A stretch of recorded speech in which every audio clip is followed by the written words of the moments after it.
welcome you to HUD Region 9's Grant Writing Training Series.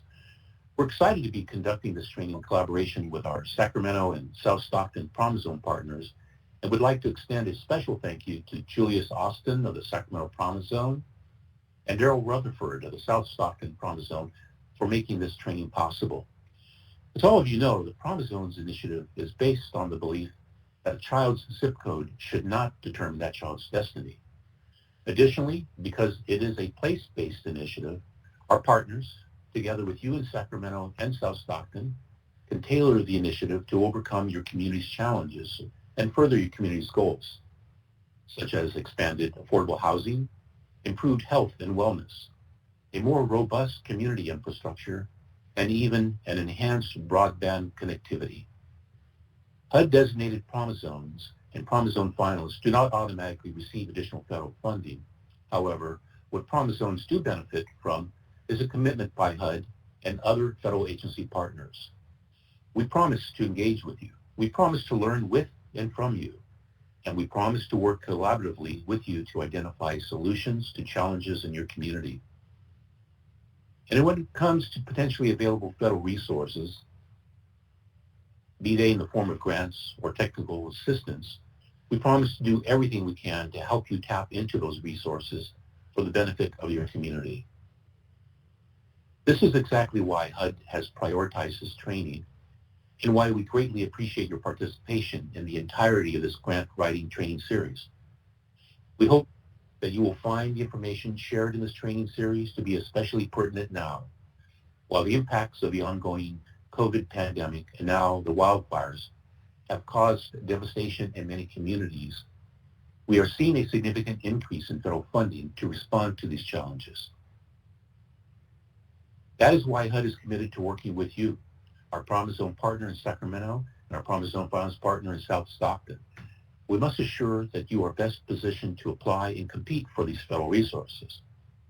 Before we begin, we'd also like to give a special thank you to our lead trainer for this series. I think you've heard her already, Pauline Zvonkovic.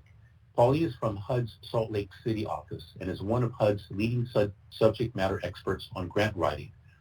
Needless to say, we are very fortunate to have her with us today. We are also very excited to have Shivani Bose-Varela of the California State Library participating as a guest trainer for our third session of the series, where she will introduce the new California-specific grants portal. So at this time, thank you for the opportunity to be able to be here with you today. I'd like to turn now the session over to Pauline. Be well and be safe. Thank you.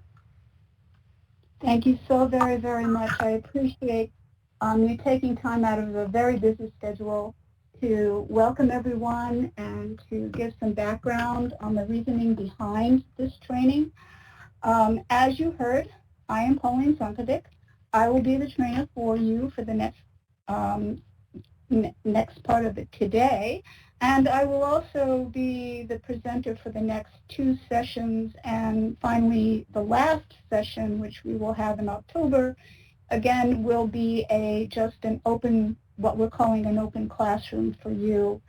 As Joe had mentioned, you can see under the click to select files, there are two files there. One is the actual slides that I'll be working through today with you, as well as something called grant supplementary materials.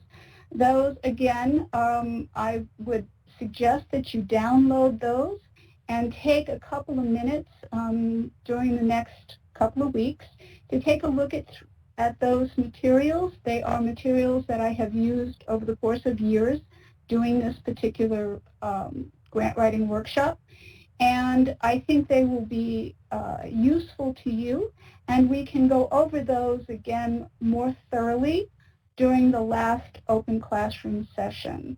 With that, I will get started in this presentation. Grant writing is my passion. I used to be a grant writer. I have been instructing individuals on capacity building and grant writing training for HUD for about 18 years now. It is something that I truly do enjoy teaching. We at HUD aren't able to write grants any longer, so I then switched over to create some grant writing training for individuals and organizations to share my passion and to, since I can't be the one to write a proposal, teaching others to do it and getting resources for their community, I can't think of a better way to spend my day. So anyway, let's get started. Okay. If you have questions, again, please place them in the chat box. Any questions that I cannot get through to today, I will answer over the course of the week, or they will be answered in depth during the October 7th open classroom. You can also contact me through email between now and the end of the session. And let's see. I want you to think about why you're here. What do you want from this class, and how can I help you achieve success? So what is my goal? My goal is to change what you know, to help you change what you do, so you achieve your goal and make a positive change in the conditions experienced by your constituents. Grant writing is a process. To be successful, it is important for a grant writer to understand as complete a picture of a program as possible. A grant writer should know about his or her agency and the partners working on the issue or issues of concern.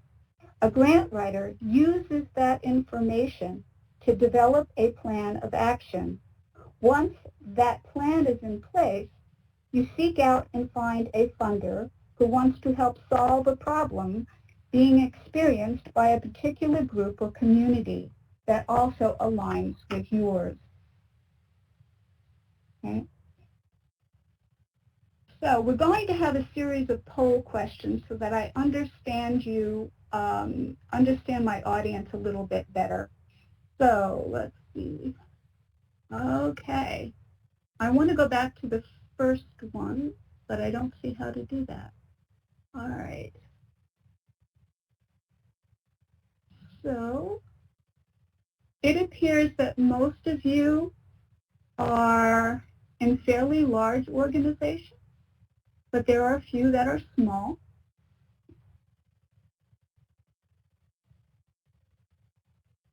Okay.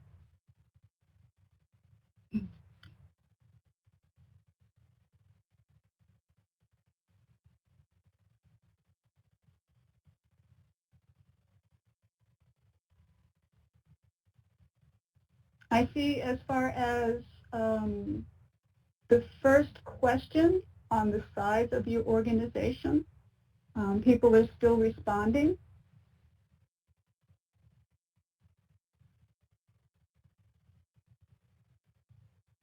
We'll end the poll in another minute or two.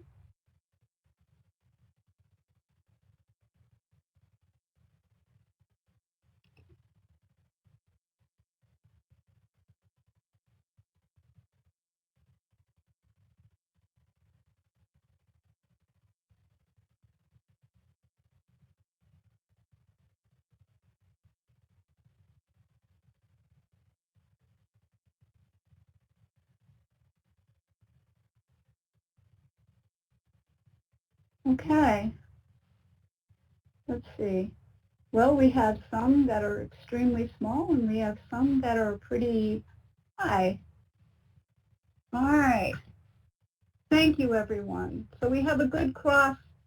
We have a good cross of sizes as far as organizations go.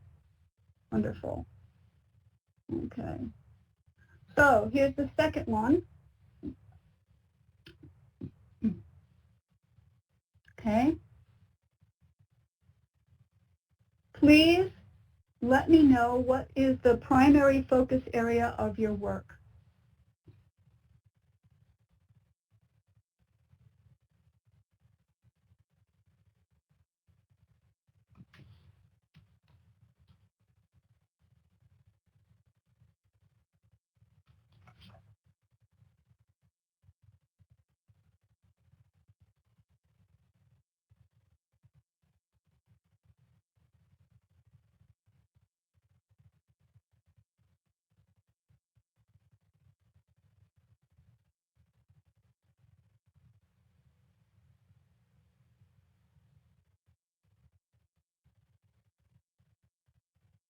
Okay.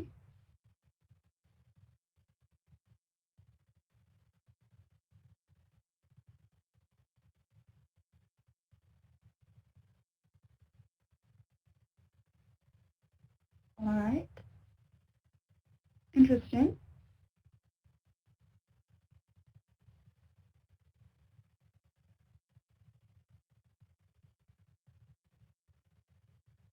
It does appear that most people are involved in some level of social service delivery work or health and homelessness as well as housing.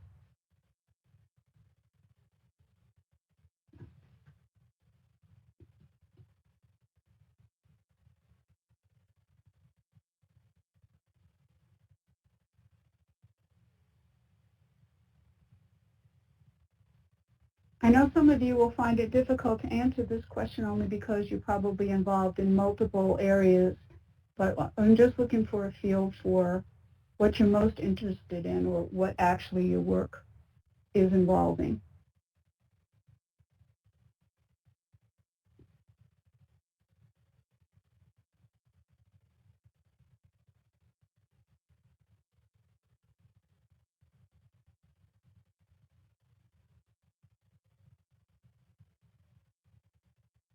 Okay. This is extremely helpful. Thank you.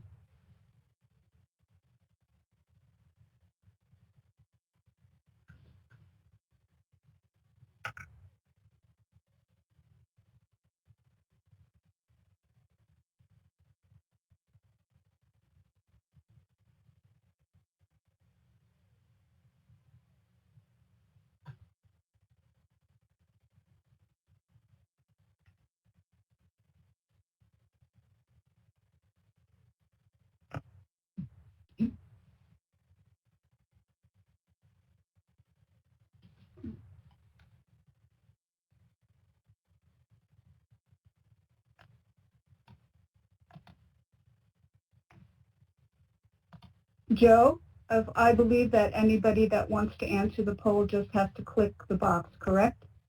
Click in poll. Okay, thank you. If you want them to see the results, click broadcast results. Okay. Do you want to not share and then come back later? We can share it now. I'm Okay. sorry, I don't see where you want to share it. See where it says broadcast results at the bottom? Right under I do not. 15, under 8, right side of the screen. It's a box, broadcast results. Sorry, I don't see it. I can't even draw on this. Okay, it's fine. I know what the answers are. I clicked That's it. fine. Okay. All right, and the next one? Okay. How many years have you been writing grants?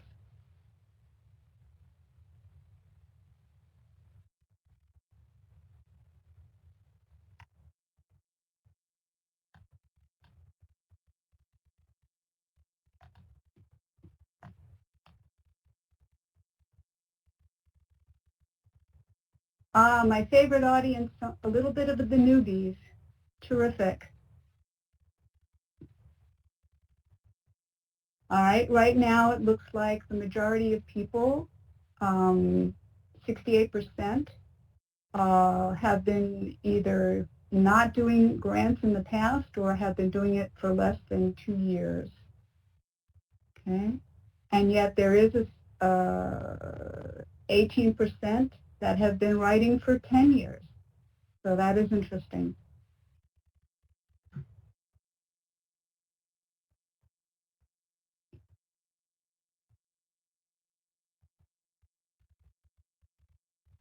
Okay. Thank you so much. All right.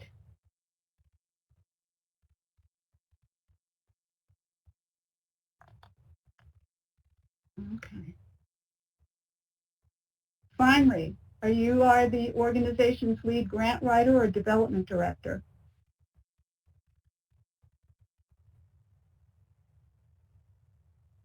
It appears that we may be almost split,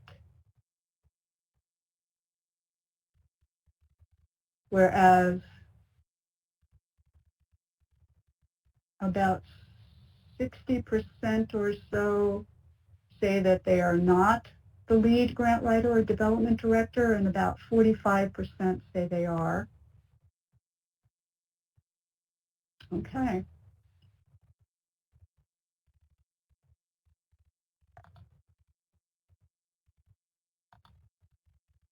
All right, thank you. And the total size of your organization. It's the last one. I'm sorry there isn't any lines here.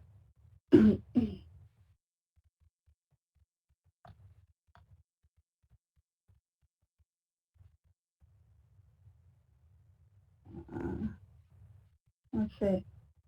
Well, I don't see the answers here. Oh, that was the first poll we did. We've already done that. Okay. Yeah. Okay, thank you. All right. Okay. All right.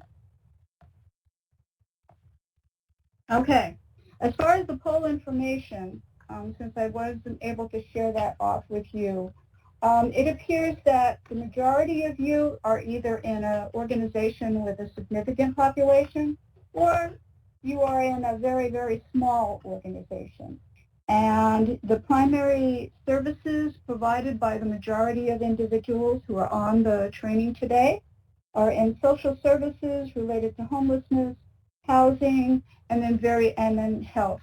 And other than that, everybody has some level of interaction with individuals who are seeking some kind of service, some kind of assistance programs, not necessarily directly related to businesses, the traditional convenience store, let's say.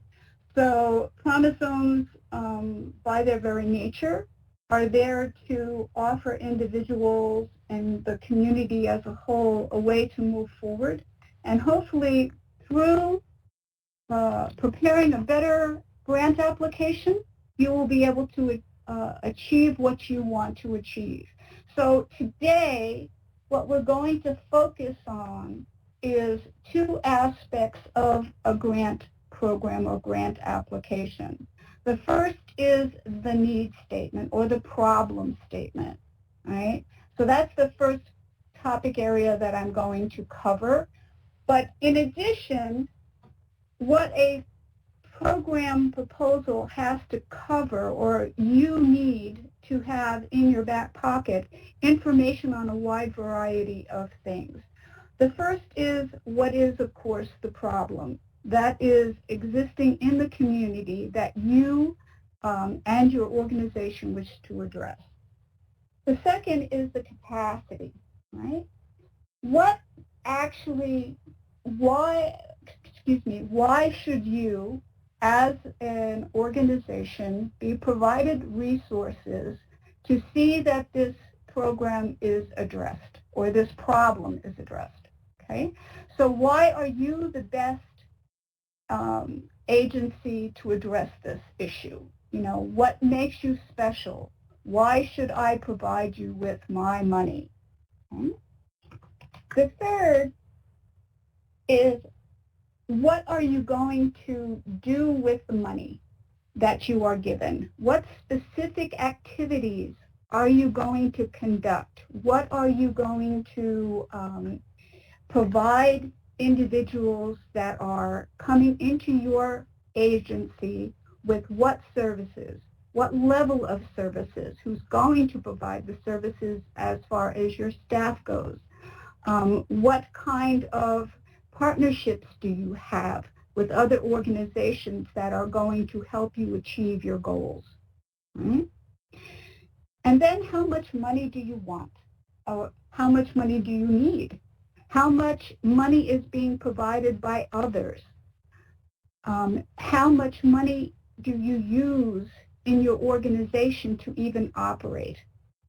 Who else is giving you money?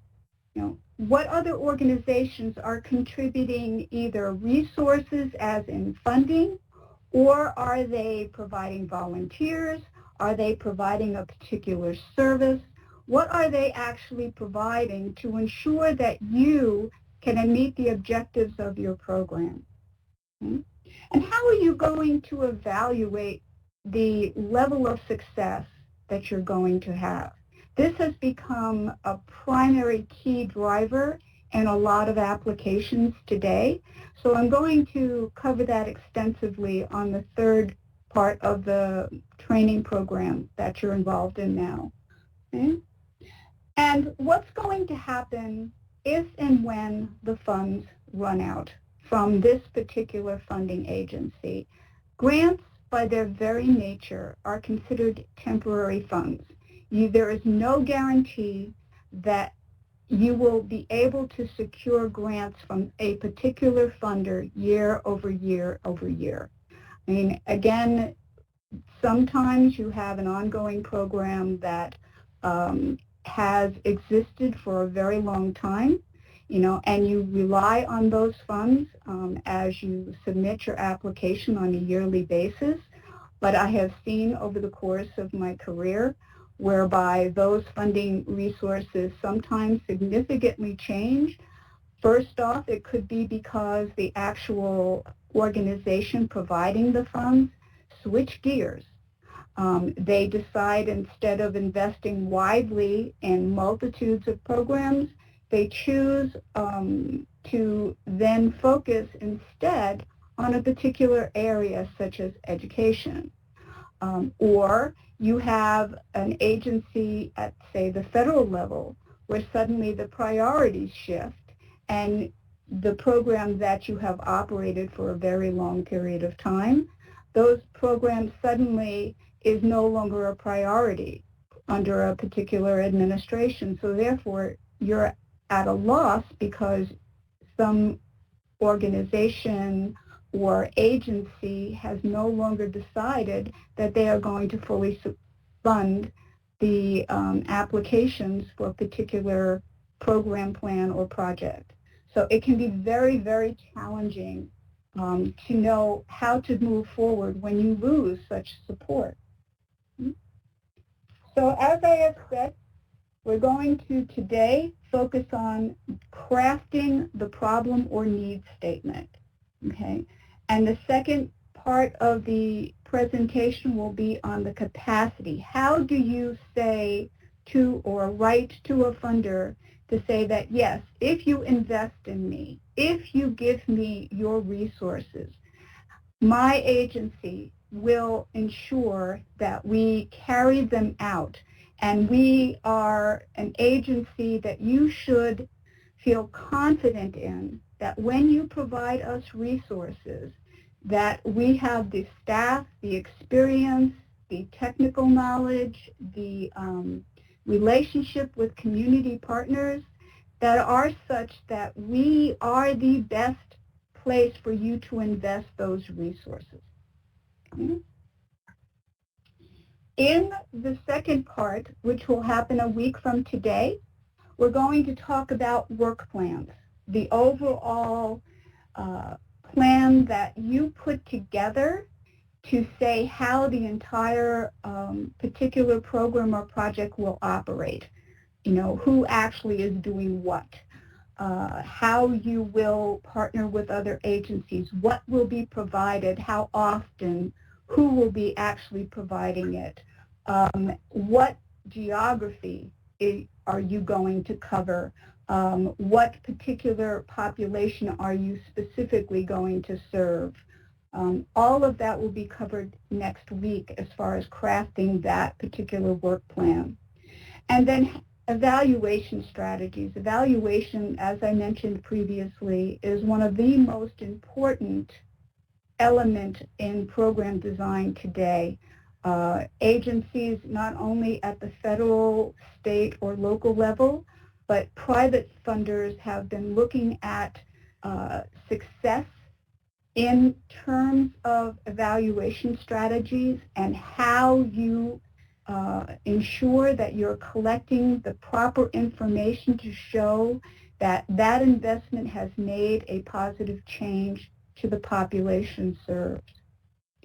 The third part that we will cover on the third week is information related to budgets, who is giving you money, which oftentimes is considered leverage, okay? How you're going to keep the programs going when a particular grant or funding agency isn't available anymore to you. And what will you do, how to find other resources that, as you seek out potential funders, some of the ways that you can do some research and ensure that you are aware of other opportunities that might be out there. In addition, I will cover information on the grants.gov website and some other things of that nature. As I mentioned previously, the fourth week is to delve into a little bit more of the information that I provide in these previous 3 weeks in case you have specific questions or you need a dialogue or conversation. So we will have that open classroom on October 7th. Okay? All right, let's get started. Okay, need. Okay. Funders want to know what issue you are focused on, what you're planning to address, what is the needs in the community. They want to be able to visualize what problem exists and how extensive that problem is, who actually is affected by this issue, how the problem has become more serious, and what data supports that the problem is real and it needs to be addressed, and it needs to be addressed soon.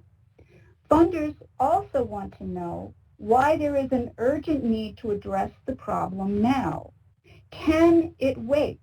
Or if it has been a very serious problem for a long time, why are you deciding to only do it now? Why haven't you addressed it previously? Is the problem so big that the money being requested cannot possibly make a difference?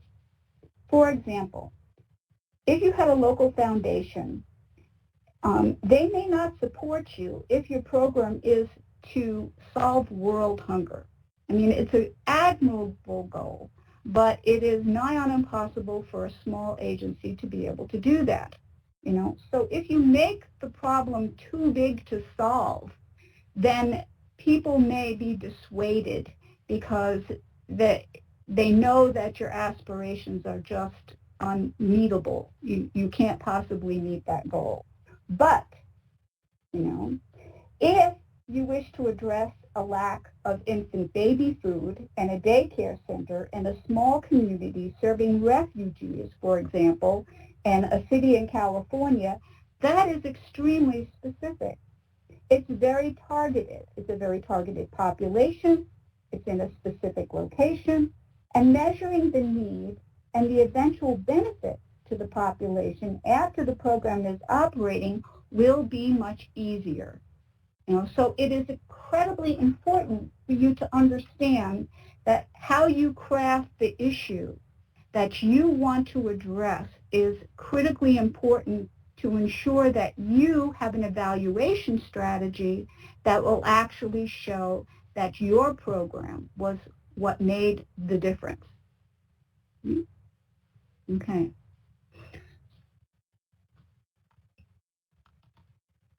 So, remember, the problem is community-centered. And what that means is that the funds being offered by a funding agency are there to address the population that you particularly are focused on.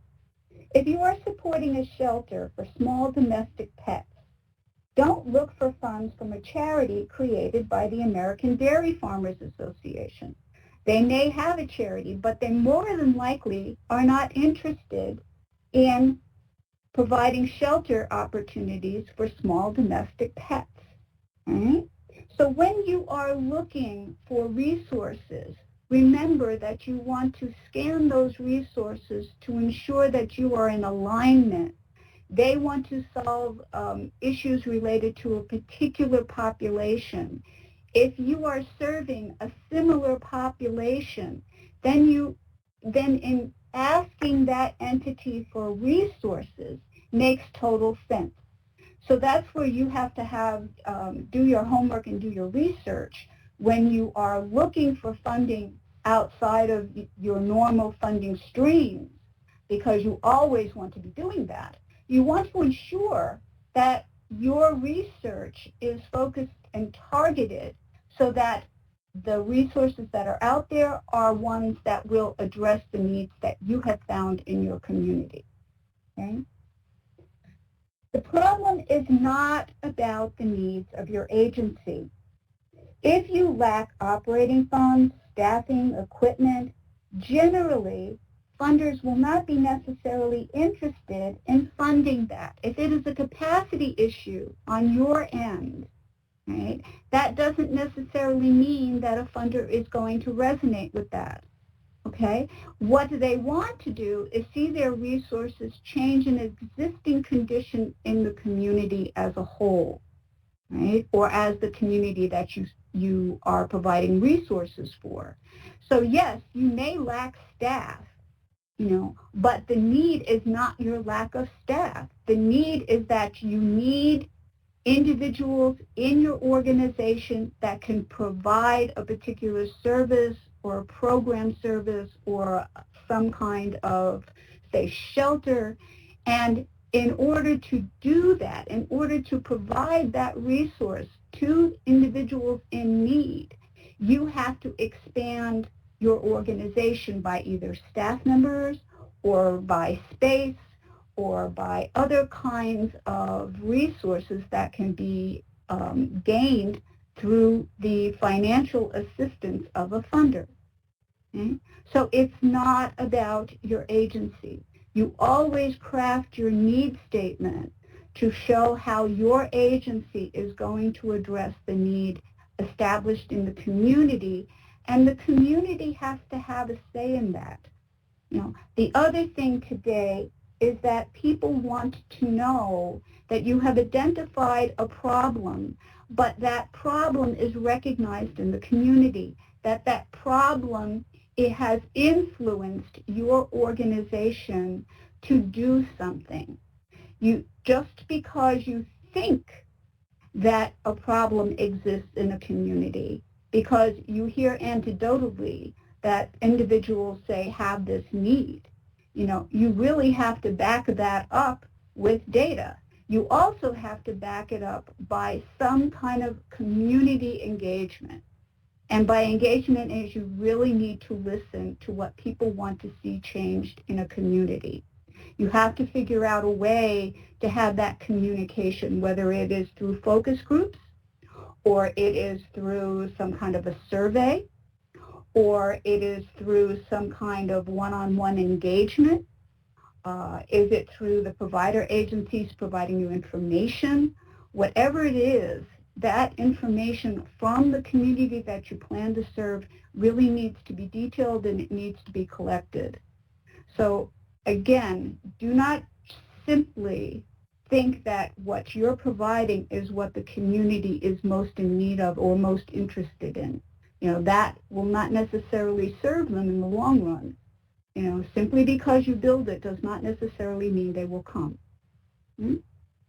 So, as an example, young children in the first grade in, say, Public School 121 is located in a low-income neighborhood, and they're entering school with a significant lag in basic language or reading skills. Right? Your agency provides services to underserved children and wants to enhance its existing tutoring program. Currently, as an example, you have 2 staff trained in early education, and you have they have a tutoring experience shown to be effective in helping children achieve grade level. What your plan could be is to ask for funds to hire additional staff, and those staff will then be trained in tutoring, and they in turn will help to work with children in an after-school program to increase their capacity and help them achieve grade level. Again, you did not phrase this that you needed to hire staff. You phrased this to help children reach grade level.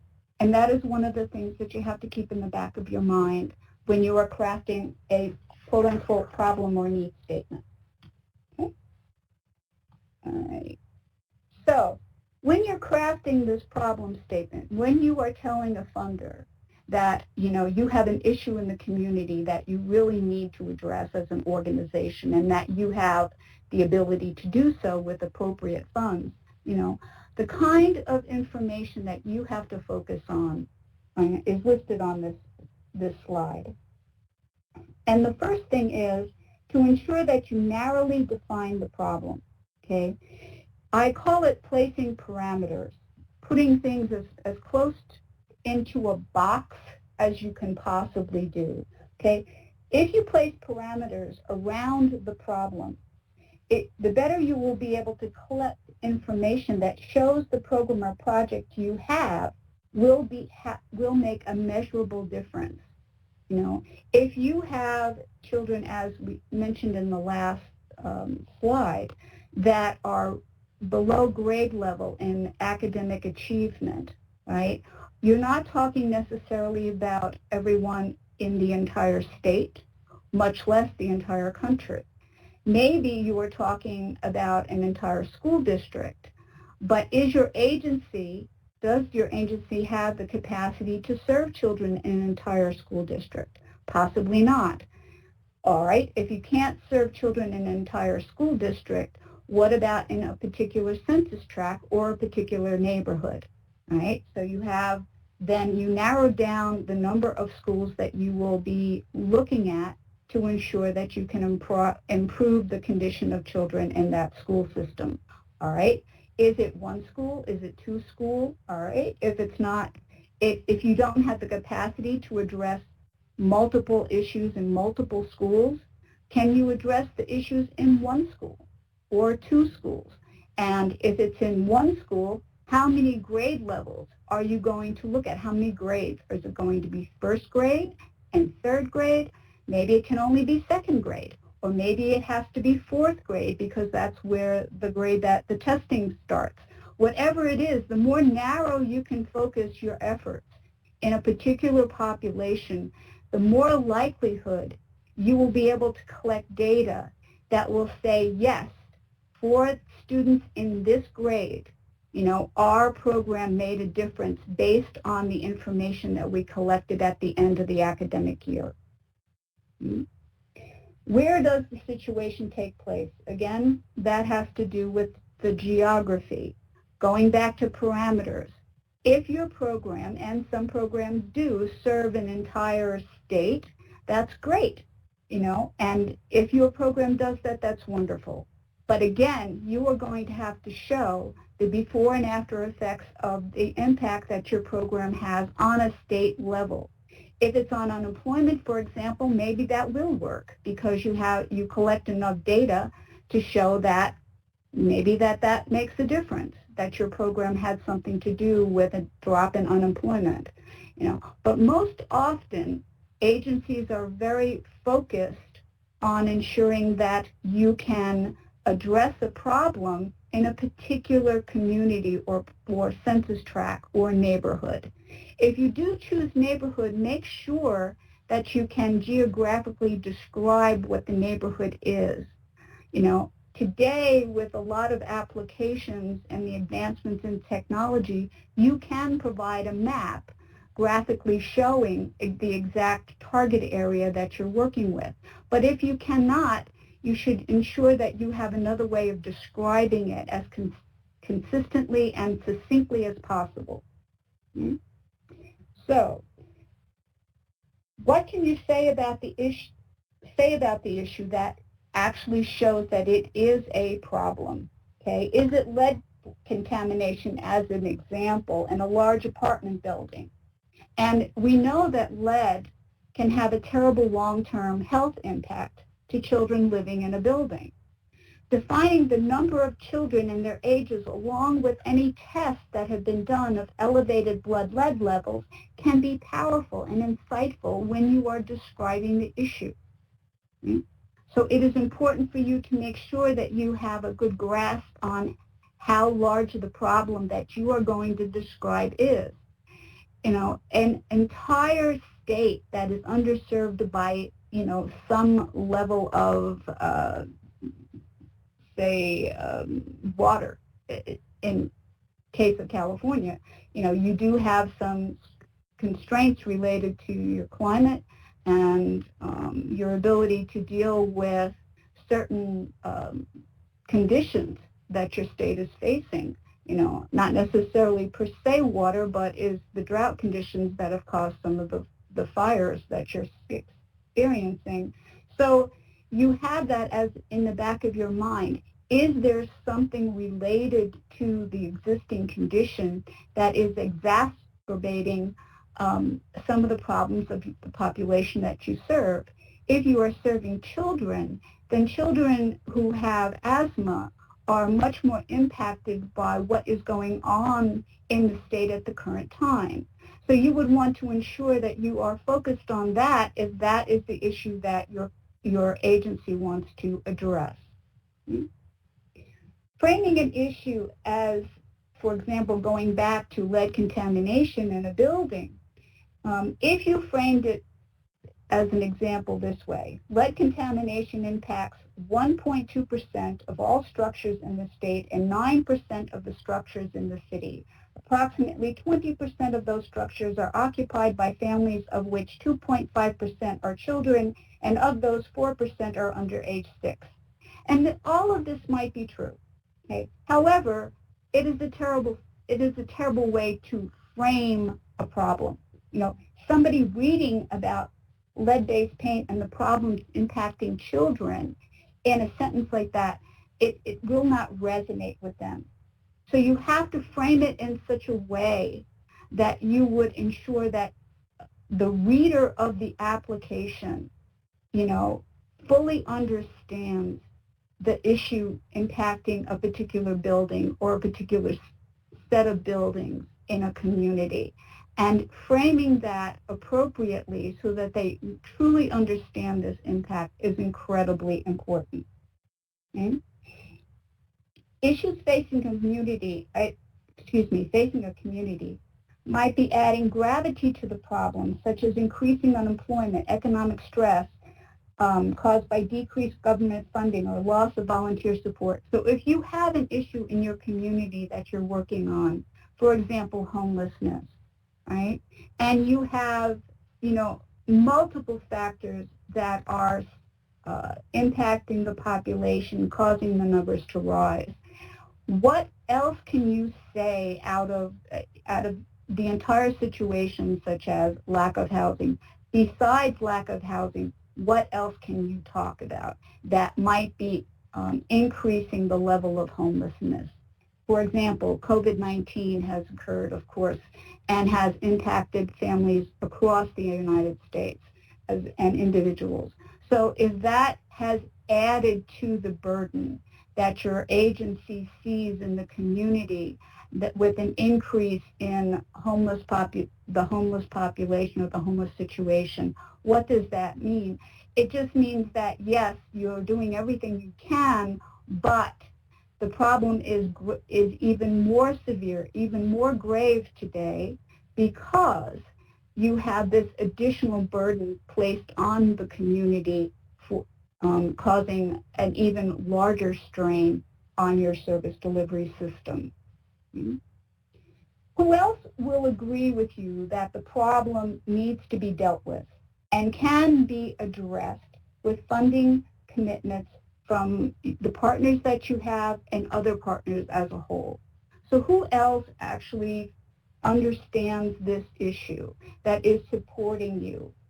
And is there anything else that you can say that in coordination with your program and another program run by another agency, between the two of you, you really can make a substantial difference? Okay?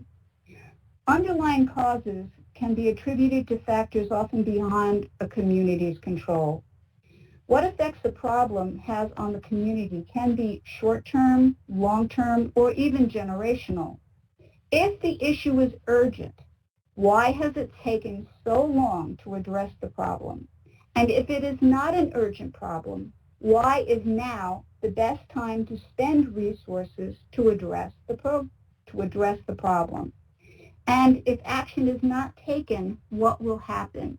These are all concepts that feed into your crafting of a problem statement to a funder, whether it is federal, local, foundation, public, private, it doesn't matter. You have to think very concretely of how to frame the problem statement in your application in such a way that people wish to invest in seeing things improve and seeing things changed. Okay, so we have another poll, all right? And this is on where you find information at the current time. You know, what database do you use in order to help you with the statistical analysis that shows that the problem exists? Okay.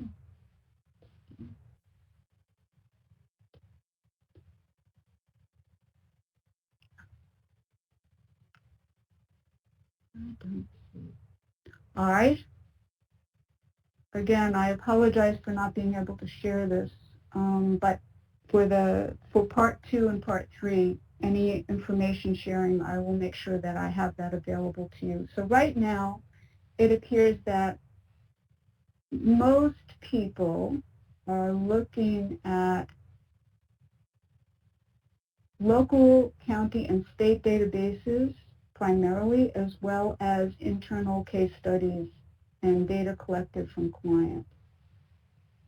All right. There also is a number of people involved in this training today that use this traditional national databases such as the American Housing Survey, as well as collected information from places such as the Annie Casey Foundation and others. Okay. I do see that there is some that look at consultants' research on the local, county, or state agency level, and I find that interesting. Okay. All right. So, related to where you find information, and there are a couple of suggestions. Oh, we just did that. A couple of suggestions that I have for you as far as finding information. Of course, American Fact Finder, the census, which is going on now, and we all know how important that is. You know, as far as the traditional national databases, they are invaluable. Oftentimes in a federal application, you will find that the application itself will state that it wants census data. If you come across an application that requires you to provide census data, however, you realize that the census, again, because we know that it's 10 years old, unless you're using American Fact Finder, because of the age of the census, it may not reflect the reality that you have in your community. So if you are required in an application to cite census data, make sure that you have other reputable data sources that will show a more complete picture, an exact picture of what actually is happening in your community. We know that population shifts have really exacerbated in the last couple of years. We have seen an influx of people, say, come into Utah. We've seen a mass exodus of people recently looking to leave metropolitan areas.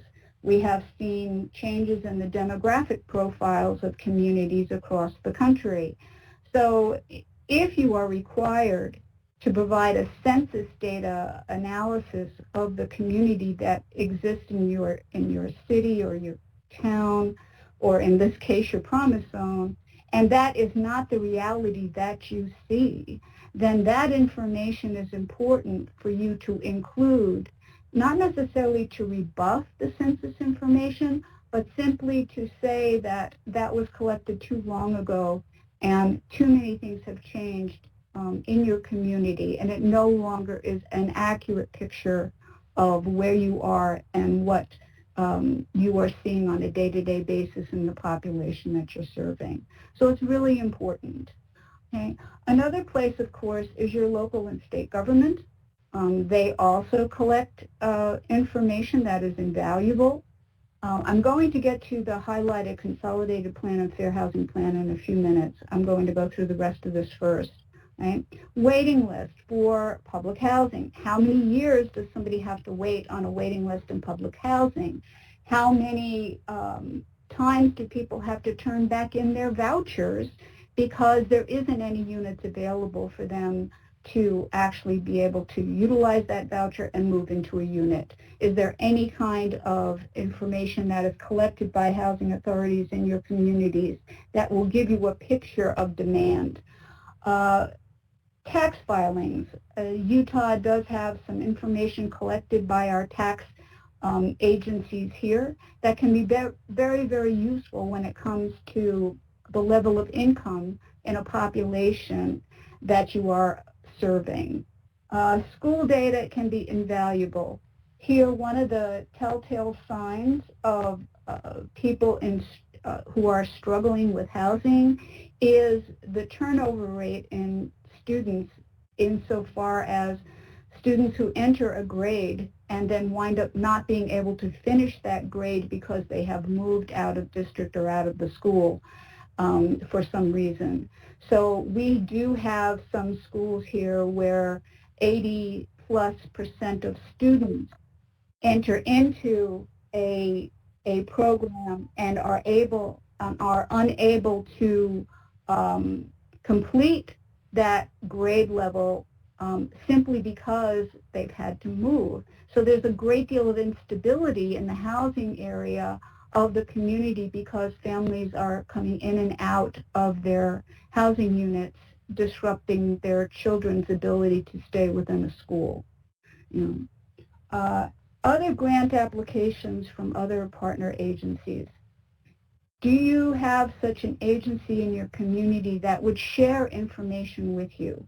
If you have a bank of agencies all serving, say, senior citizens, who else can you work with related to, the population that you're serving that is collecting information because of the same service demographic? If you have a good relationship with them, it is really, really helpful for you to sit down and say, okay, what are you seeing? What kind of data are you collecting, since we're both serving the same demographic population? One way to describe conditions in a community is the comparative model, targeting a city versus a community, targeting a state versus a region, targeting a community versus, the standard metrics of a city or town in an adjacent state based on size and like-for-like aspects. So you usually, when you see an application for funding, it will ask, for example, to have an unemployment rate of X. So it's possible that your state does not meet that unemployment criteria. However, the community that you're working in might. So it's well on your side to ensure that you have the ability to determine how to craft that information in such a way that you can show that what is happening in your community is unique in comparison to others of the same size, of the same ilk, or whatever. Let's see. Avoid jargon or circular reasoning. Again, we've all experienced a teenager, whether personally or within our community of interest, and they have to have something because everybody else has it. That doesn't really work in a program application. Simply because another community has something and you do not have something does not necessarily mean you need something. For example, a pool. every community or town doesn't necessarily need a pool if there is a regional sports complex that is open to the public that individuals can take part in. Pools are expensive as a community asset. They're wonderful, but they are expensive. So again, you need to ensure that the need is real, that it is not being provided by other organizations. You have to ensure that the need has the statistics to back it up. Lack of recreational opportunities is real, but if there are recreational opportunities surrounding the community, then simply because you do not have them in your backyard doesn't necessarily mean it's needed. As far as the information you collect as an agency to prove your problem exists, one of the things you need to do is collect all kinds of information.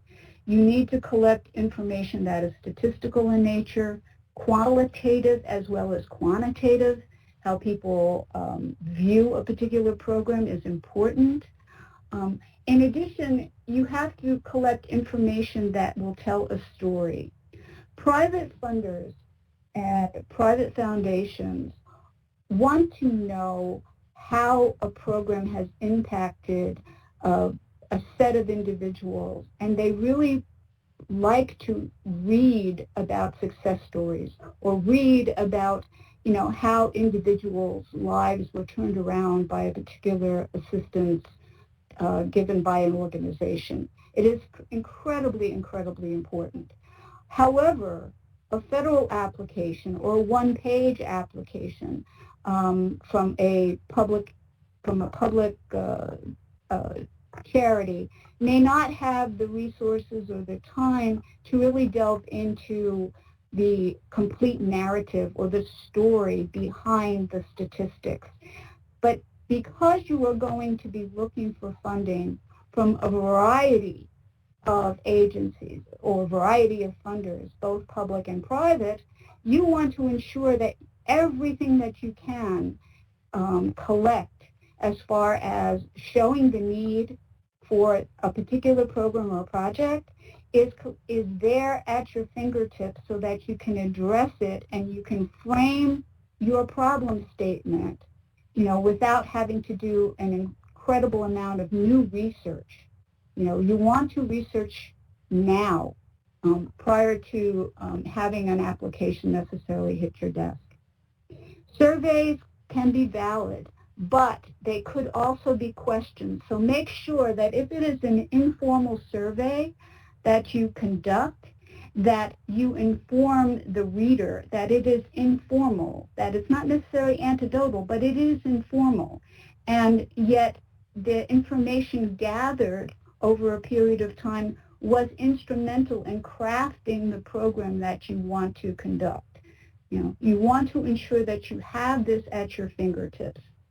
Going back up to the highlighted section of the slide, I'm not sure everyone in this audience who's listening to me today understands about consolidated plans or fair housing plans that are developed in cities, counties, and states related to HUD dollars that go into those cities.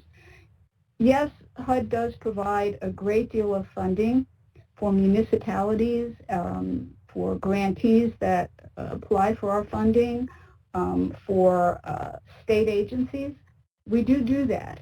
But, as we all know, there is no such thing as a free lunch. And one of the ways that those funds are managed is by HUD requiring communities to develop what we call the CON plan or the consolidated plan. Generally, consolidated plans last between 3 to 5 years, most often 5 years.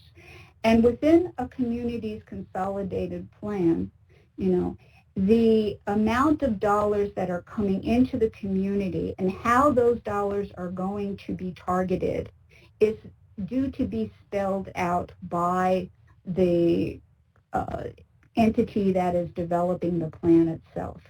So as an example, Sacramento, we all know, is an entitlement jurisdiction, and it receives HUD dollars.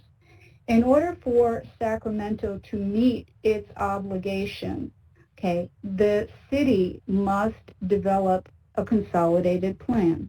And within that consolidated plan, the city is to look at the needs that are in the community and see how those needs might be addressed with the funding provided by HUD. Now, there are, of course, caveats and restrictions on certain aspects, but again, a community has to be analyzed by the recipient of the funds, and how those funds are going to be utilized over the course of a year, as well as the 5-year period in time, has to be provided in a document available to the public. So it is, especially if you're looking for federal dollars, where you want to go to find information is the community's consolidated plan. In addition to the consolidated plan, there is also a requirement that fair housing plans get developed. If you are providing services to an underserved population, you want to look in the fair housing plan to see if there's anything in there specific to a population that can then be used in your problem statement as the conditions that the community is facing. So those are two additional resources that you have that not everyone is aware of, that I want to make you aware of, that it's another place for data. It's another place to find community needs statements that can reinforce the position that you take in crafting your application. All right. Usually, the consolidated plan and fair housing plans are placed on the city's and municipalities' website.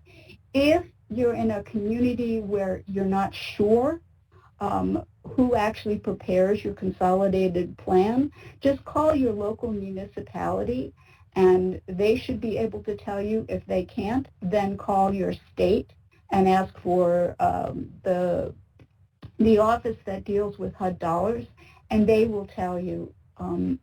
Or you can always look on HUD's website, and you will find more information that you can shake a stick at when it comes to the consolidated plan and the fair housing plans. So it's just an FYI. It's another place to show that you have done all of the research possible to ensure that you have an accurate picture of your population. Okay? So, who are you? Why should I give you my money? What makes you so special? Yes, you realize that you are able and you have the willingness and the strength and the drive and the direction to address a problem. However, do you really have the capacity to change the world?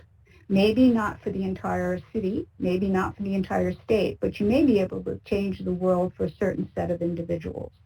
And you have to ensure that you can describe yourself to a funder to say, yes, we are the go-to people that should use these resources in the most effective way possible.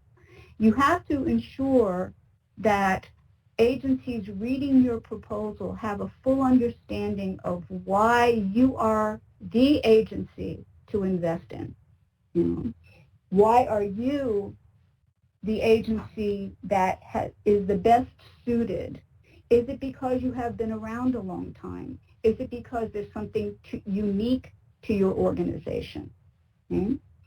So, have you developed cultural capacity to serve your client group? This is a term that's often used in grant applications today. Do you understand what cultural capacity actually is?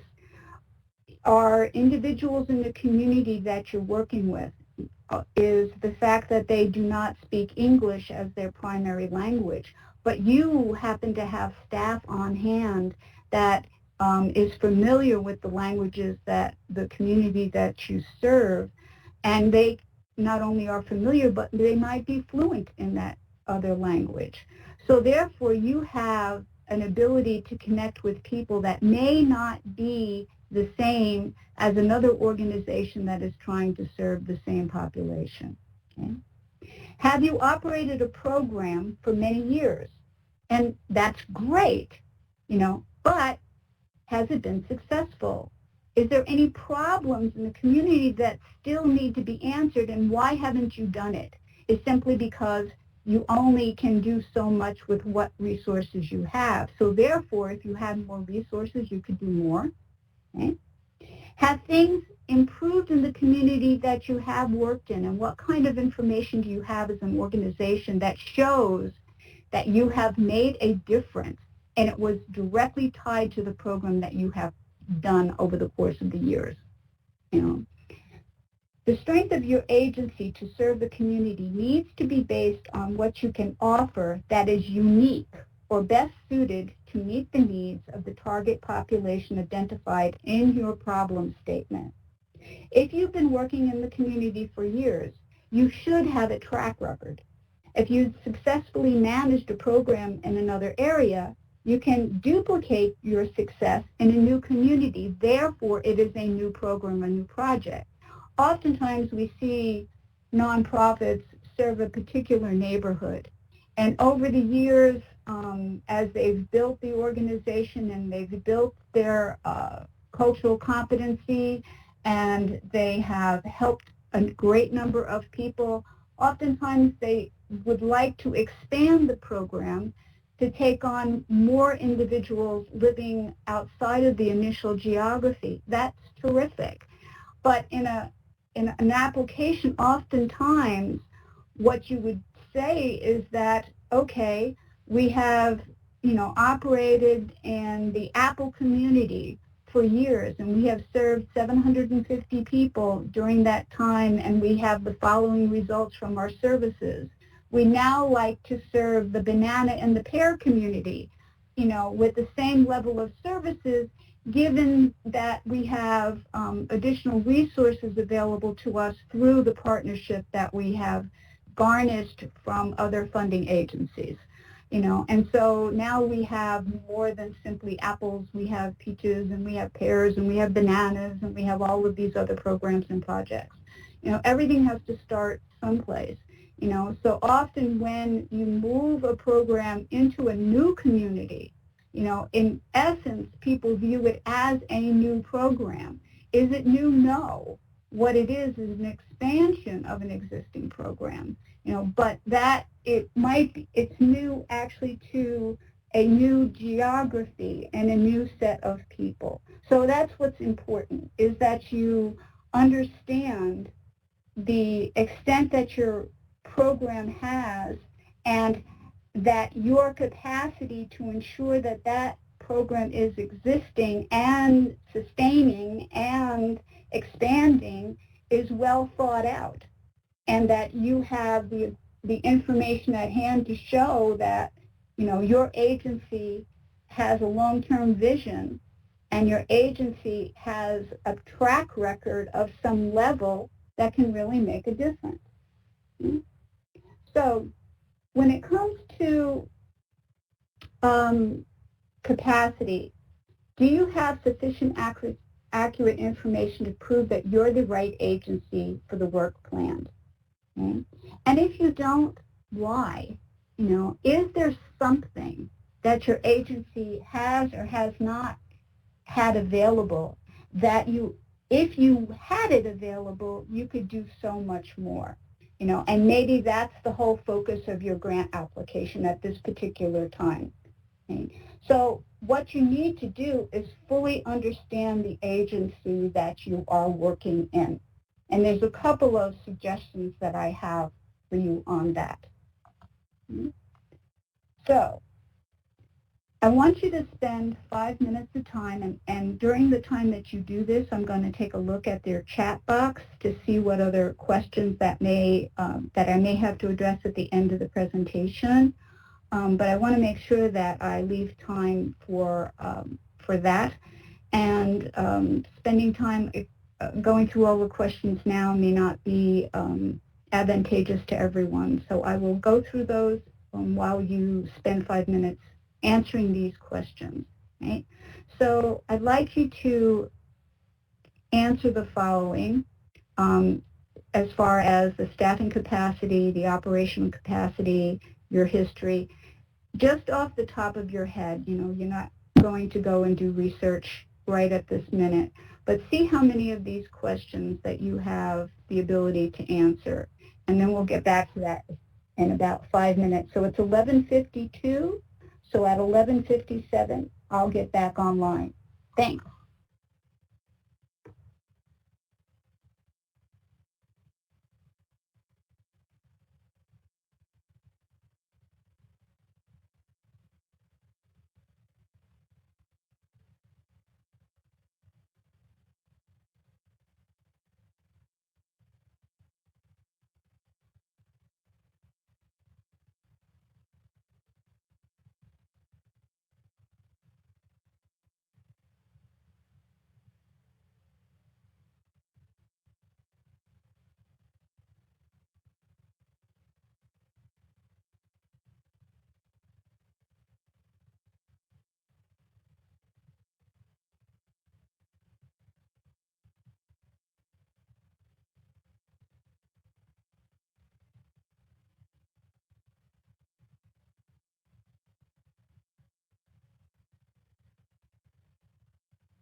Okay, 1 more minute.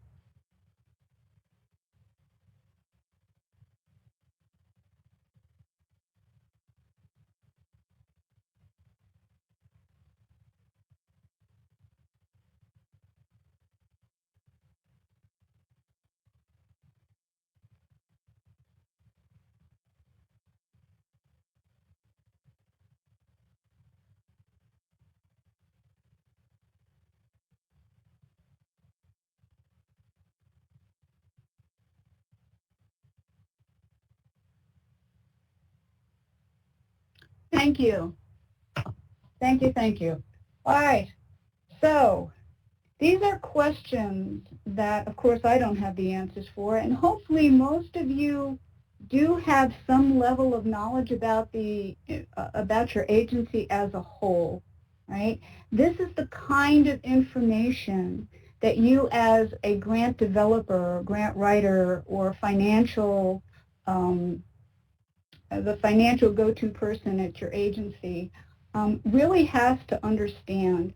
The more, switching hats, the more I was involved in the agency that I was working with, the more I knew about the agencies that I worked for when I was a grant writer, the better I was able to then transfer that information into the narrative that I would put in an application. So for those of you who are not in management of your agency and you are just the grant writer, I hope that you are able to have a conversation with your agency directors and say, you know, I took this class and it really did explain to me the reasoning behind my need for information. In this case, information, yes, it's power, but it converts to powerful language.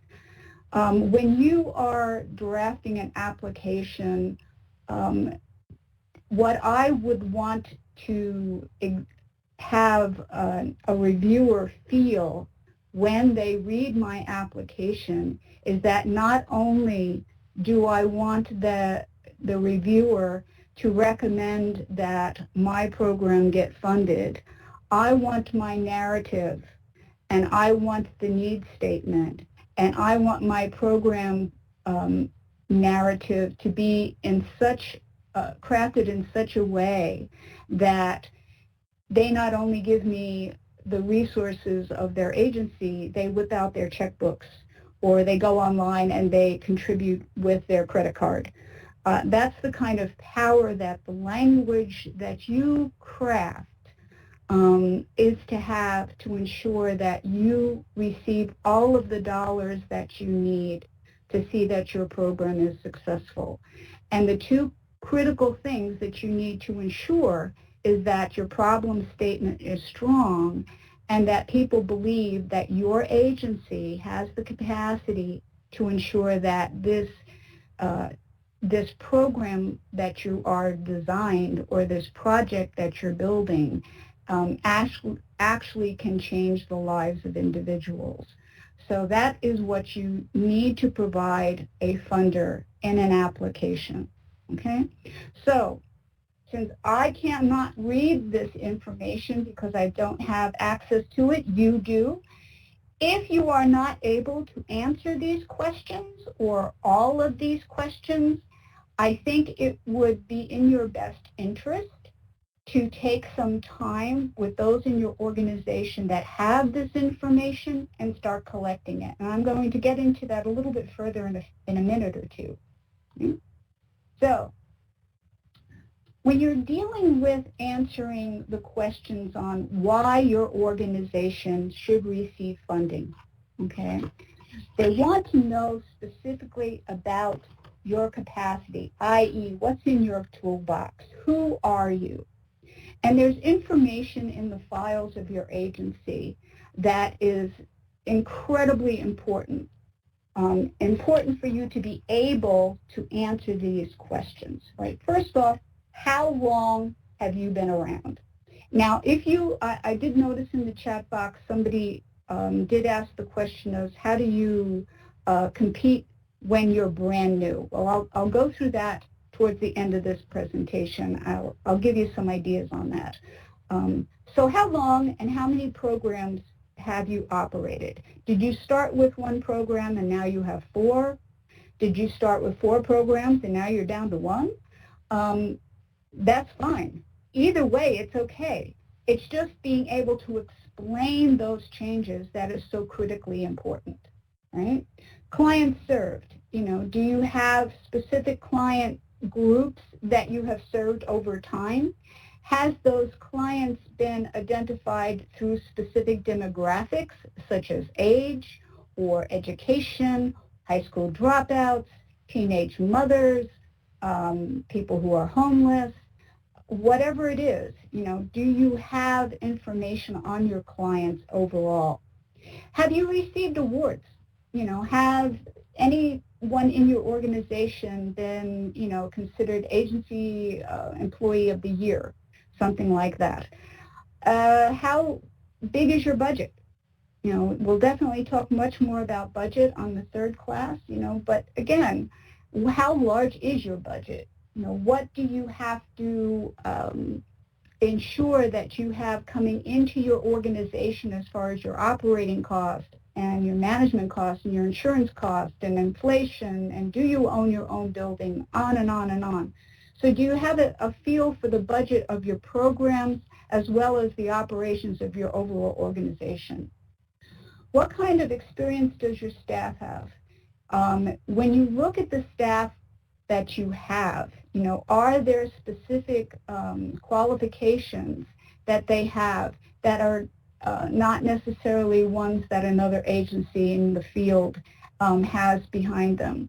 How many years of experience? How many years of education? Is there specific certifications? Have they, gone through some kind of a specific training program? Things of that nature. Your board. I cannot stress how important it is for you to have access and information related to those members of your board. The board of directors, your council, whoever helps guide the direction of your agency. That information is being required more and more from funding agencies, and it is absolutely critical that you have access to that. Do you have partnerships? Okay, who do you rely on to ensure that your programs operate? As an example, maybe you have a program for job training. That's terrific, that's wonderful. How do people actually get to the job training program that you offer?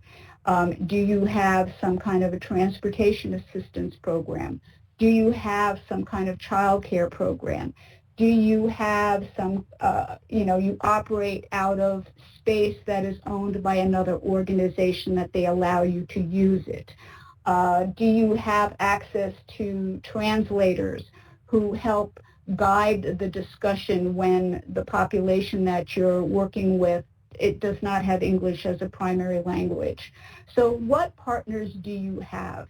And in those partnerships, do you have what they are providing you in writing? Do you have a contract? Is it a subcontract? Is it a memorandum of understanding? What do you have to ensure that they will continue to provide that service so that you are both successful? So oftentimes it is almost nigh on impossible to do everything by yourself. You have to have other organizations supporting you. So who is that? And what kind of formal agreements exist between you and your partner agencies? Do you have partners that also provide you resources and money? That's also important.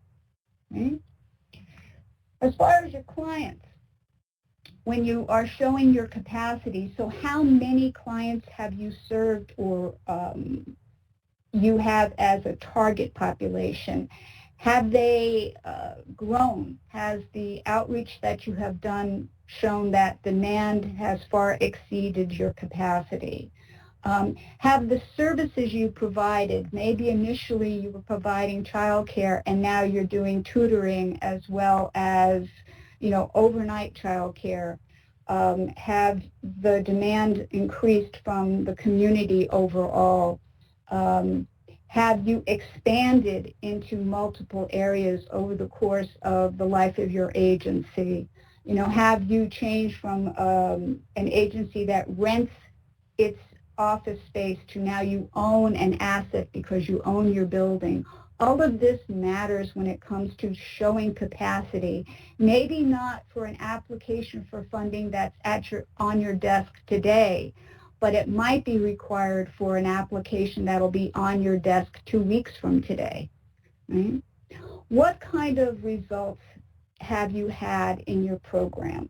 You know, how did you measure change over time? And if you haven't done it yet, you will be doing it in the future. And that is all about evaluation strategies. And I cannot stress the importance of that. So if you haven't shown success in the past, you have to figure out how to craft the narrative to show that what you are going to be measuring with the funds that you're getting in the clients that you serve from starting at X time and forward. Okay? Have you had an audit? Have you been monitored? What were the results? And if they are not favorable, you know, what have you done to correct any aspects of a problem that your agency has faced in the past? Maybe somebody took funds from you, so your internal control process has now been updated and changed, and that can no longer happen in the future. You know, so it is incredibly important, absolutely incredibly important, that you don't shy away from any problems that you've had in the past, but you have explanations if it rises to the point where you have to document that and you get asked about it. All right. Then it comes to your budget. Okay, what is the total agency budget for your organization? Now, granted, you will have an annual report that will reflect that information, and that's great. That's another place for you to find it.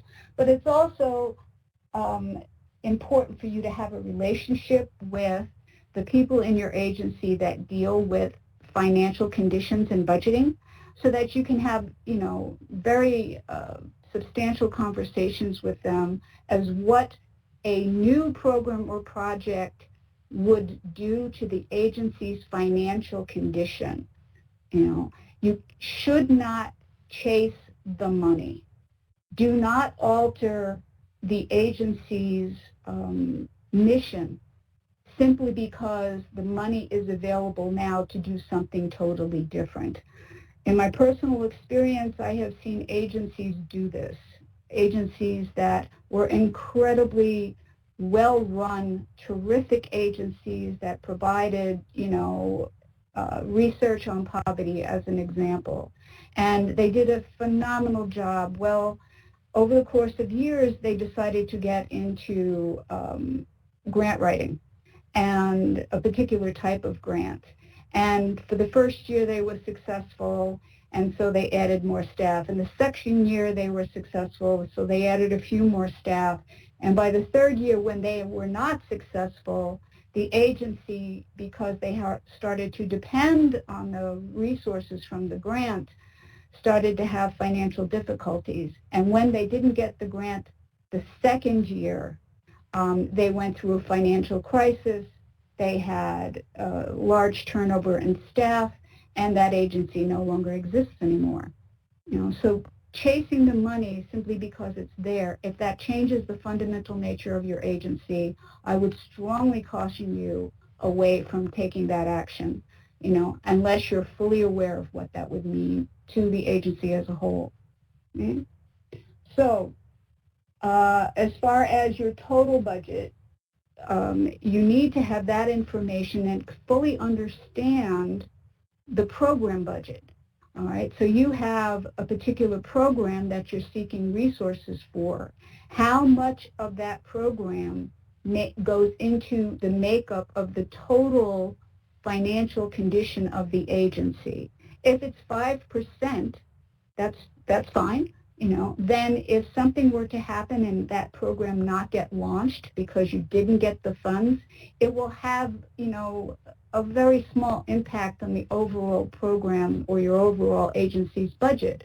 But if it's 85% of your entire agency's budget is to see that program funded, whole different ballgame, right? It becomes a much more critical part of who you are and what you do. And so jeopardizing those funds is really critically important if you decide to do something else. You don't want to necessarily change direction when you are an established program that does X, Y, and Z and you do it very well. If you're going to change direction, you really need to step back as an entire organization and see what impact that would have on your future.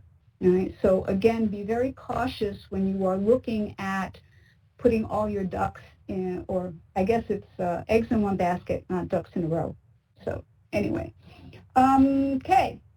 Percent of the budget for the targeted program or project, all right? So you do have programs or projects that will be a portion of your budget.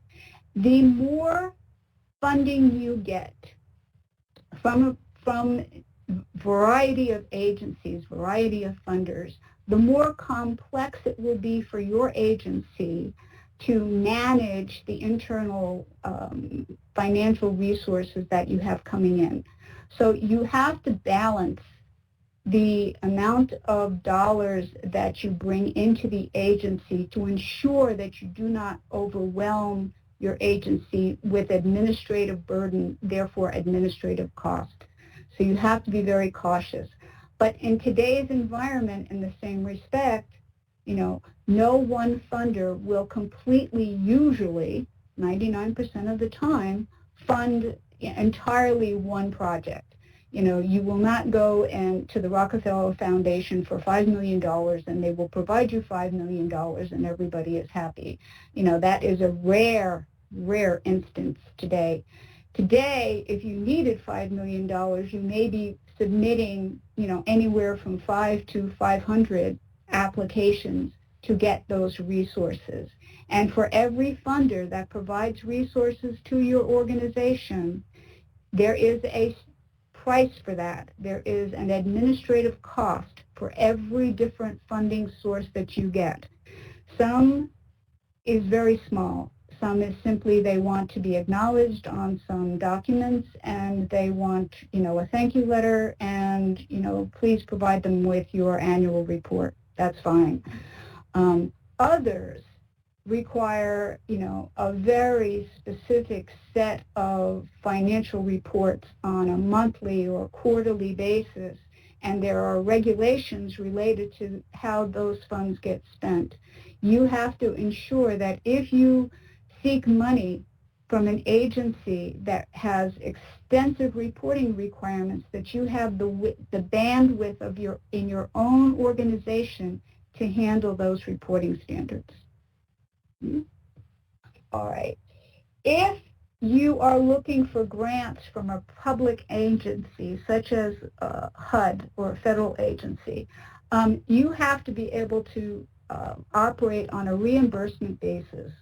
I'm sure some of you are aware of this, but maybe some new grant writers aren't, that you generally wind up having multiple funding agencies and you start a program or project after full clearance, and you wind up using other than federal agency dollars at the beginning. You do that because you have to start somewhere, and then you are submitting to the federal agency funding requests based on funds that you've already spent, on dollars spent for certain aspects of a program or project.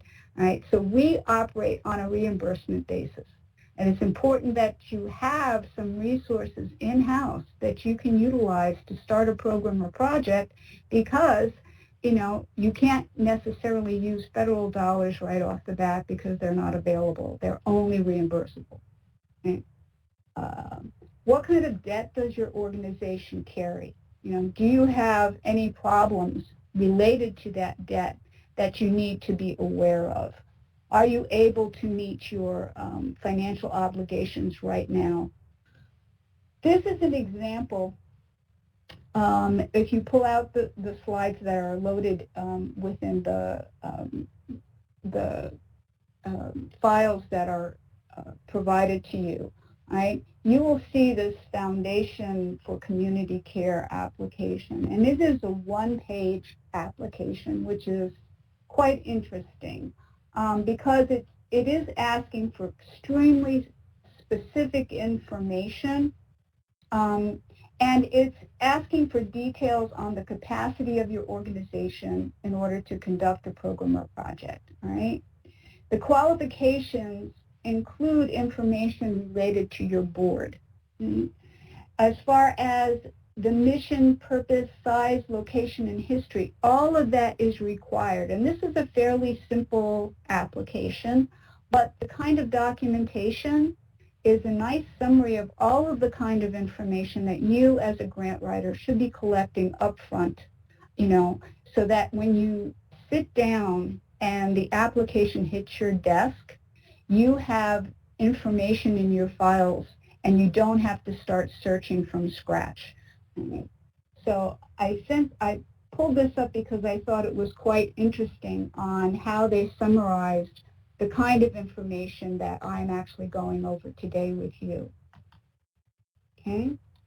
So I've explained about the problem statement, and I've explained about your capacity. Right?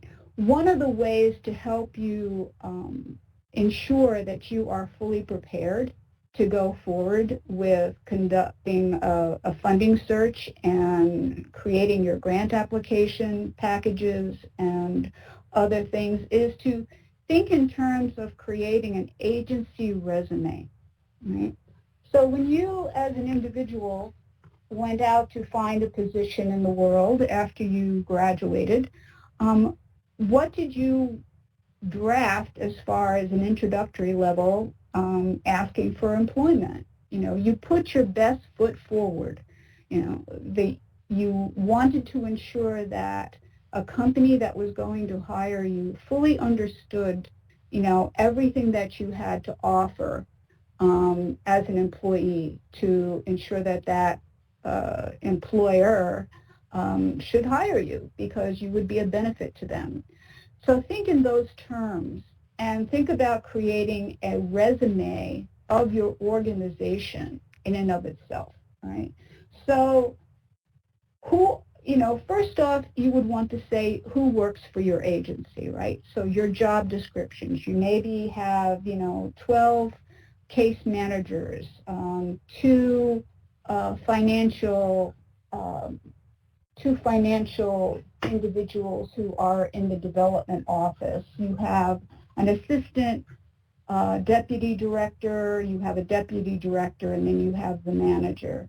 You have outreach workers. You have volunteers that provide assistance to your front desk. Whatever you have as an agency, take a look at it and see if you can sit down and craft the job descriptions. Maybe you can ask the agency leaders to allow you to ask each of the staff involved in a program or project to provide you with a one paragraph of their background, their education, the years of service, and any other relevant information related to a program or project that's going forward. Right? How many paid staff and volunteers do you have?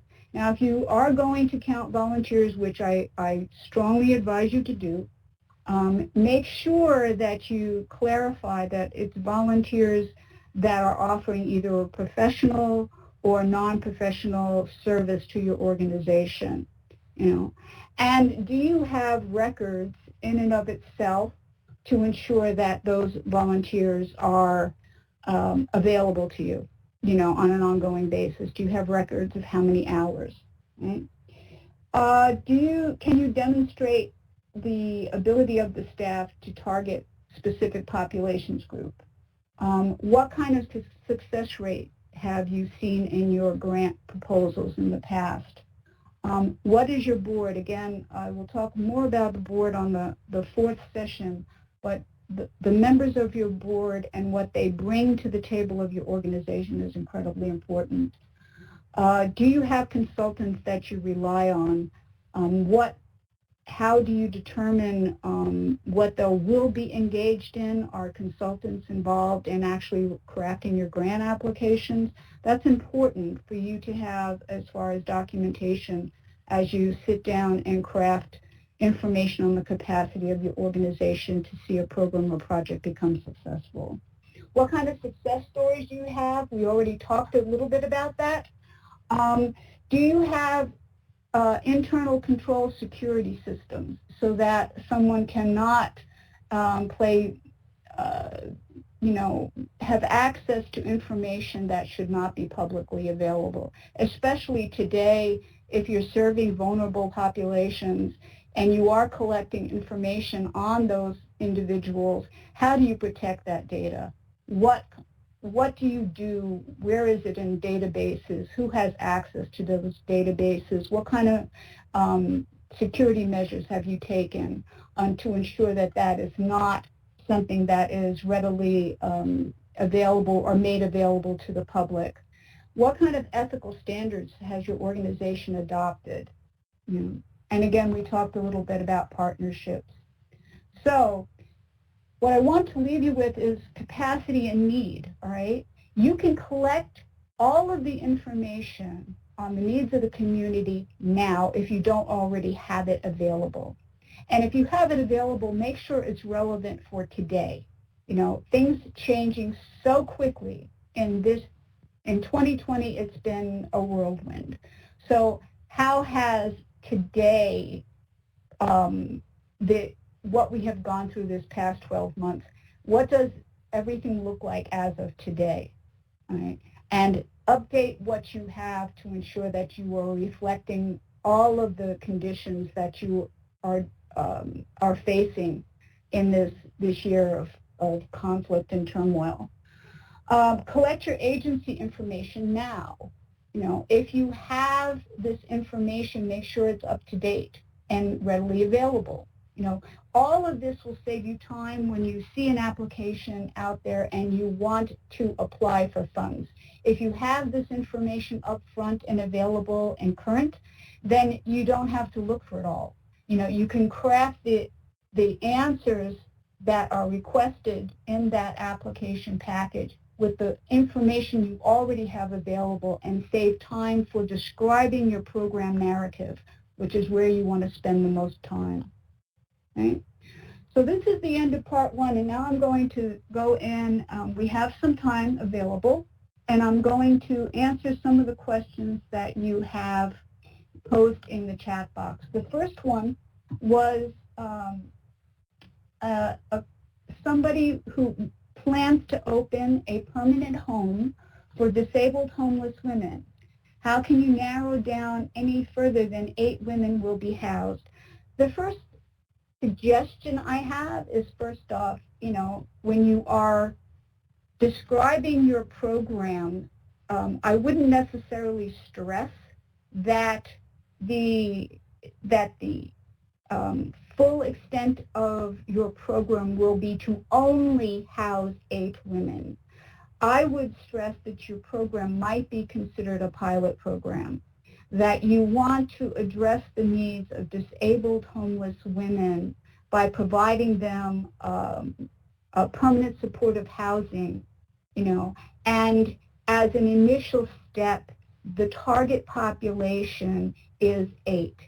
And if in the future that you are able to expand your program, you will look to do that. But initially, this pilot program is going to target and fully serve 8 women to ensure that you have everything operational and you are successful.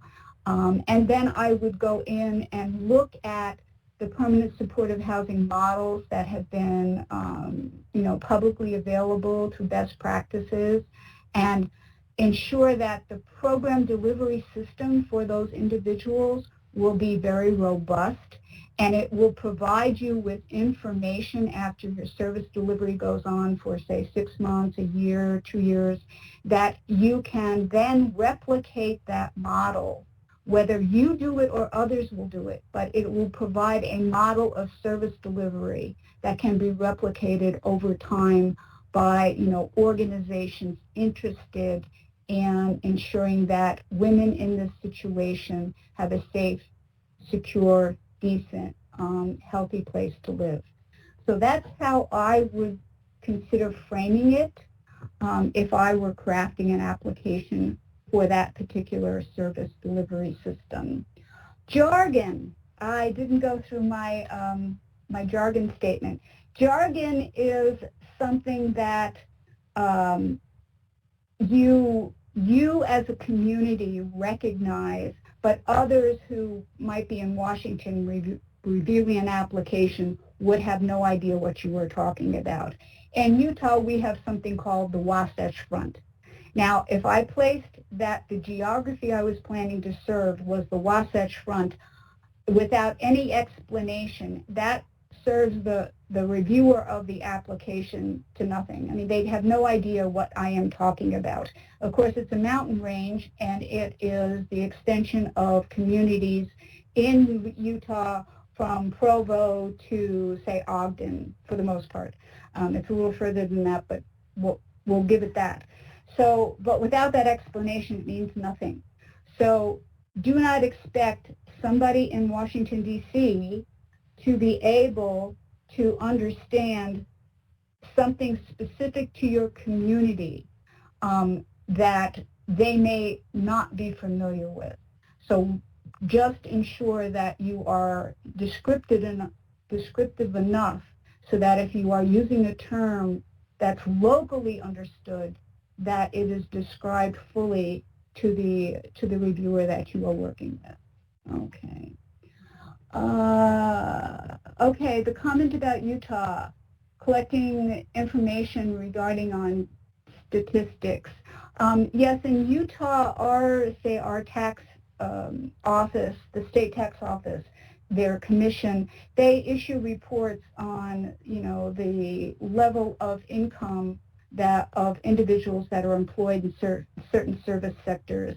I can't tell you exactly what California provides as far as on tax data of individual tax filers, but that's the kind of information that a state would have, along with the demographics and the health statistics, teenage pregnancy statistics, that kind of data that you can use in crafting an application for a particular population. Right? So that's what I would suggest that you look at. How do you compete without a history of success? I'm going to get through some of that on the last part of our session when I do the open classroom. But for the most part, that's where you have to make some decisions as an organization. You have to decide on if you are going to completely be independent, or is there another nonprofit agency out there that you could work under their 501c3 status to see if you can be a subset and, say, a program in and of yourself, in and of itself, over the umbrella of the actual larger nonprofit organization. If that does not work, then that's where information on your board members become critically important, because you would want not simply a board of directors, but you may also want to establish a board supportive agency, or not agency, but group, whereby experts in education or experts in childcare or experts in health or finances are there, and they will act sort of quasi employees to help get you started. So therefore, the information about their capacity, about their backgrounds and their expertise can be used by your organization as if they were staff. So they will be your guiding principles. Usually when that happens, you will have a executive director named, and maybe they only receive a very slight stipend at the beginning because you are trying to build your footprint in your community.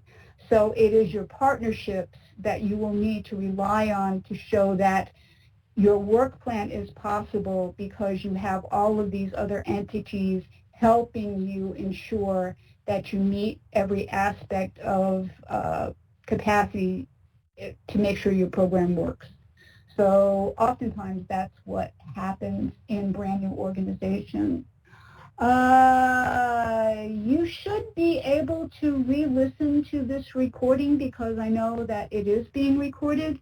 I'm not quite sure how long it will take for it to actually become available. Well, once it's available, it will be distributed. So you won't have to worry about that.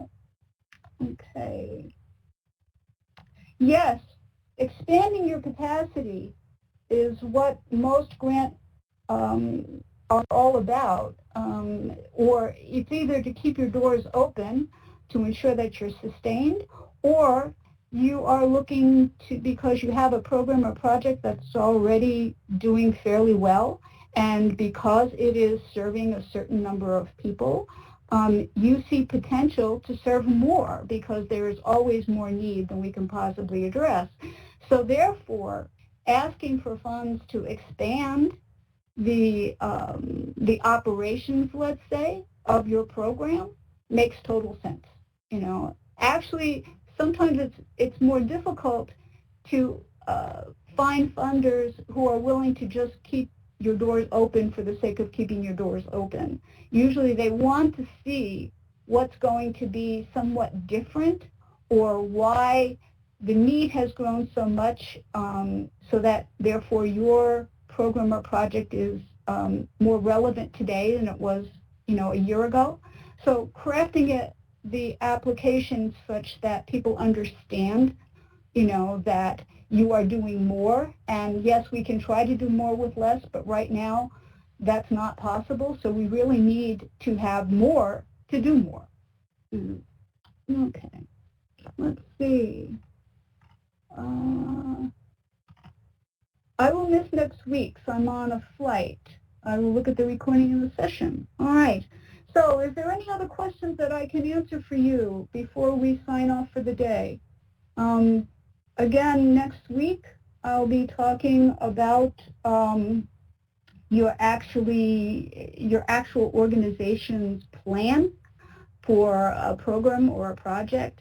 Just as a caveat, why I say program or project, there's a reason for that, because projects often mean some type of building or structure, whereas program, of course, is the service delivery system that you are mostly involved in.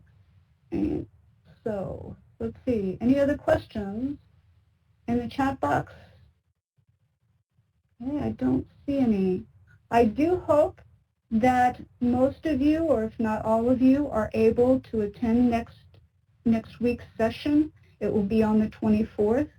I will be talking extensively about, program design as well as the evaluation strategy. There is an exercise that I will distribute next week that we will go over. It's on logic models. I personally use logic models because it's a clear-cut graphical way to explain the impact that a program or project has on a community, along with the action steps that go along with it. So again, it's just a visual that helps people think clearly through how a program will operate and who it will impact and how it gets evaluated. So it's it's a fairly straightforward graphic tool. It does take a while for people to wrap their heads around all of the aspects. On the October 1st session, we will be talking again about budgets and where to find resources, and that's an expanded day because there will be another speaker that will talk specifically about resources in California. So it really would be, I think, in your best interest if you are interested in this subject matter to try to ensure that you can attend the entire 3 hours for part 3. And the open classroom, again, is on the 8th, and I really hope that some of you take part and have a conversation with me about different aspects of grants. Again, it's a topic that I absolutely love speaking about.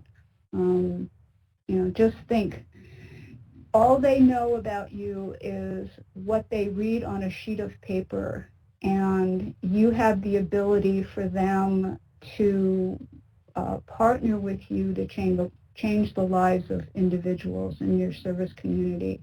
And that is incredible to see language converted to action.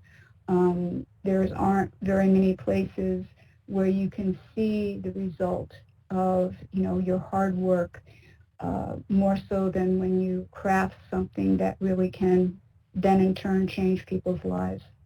So, with that being said, let's see. Okay. Anything else? I don't see any other questions. I think we're pretty close to being done with time.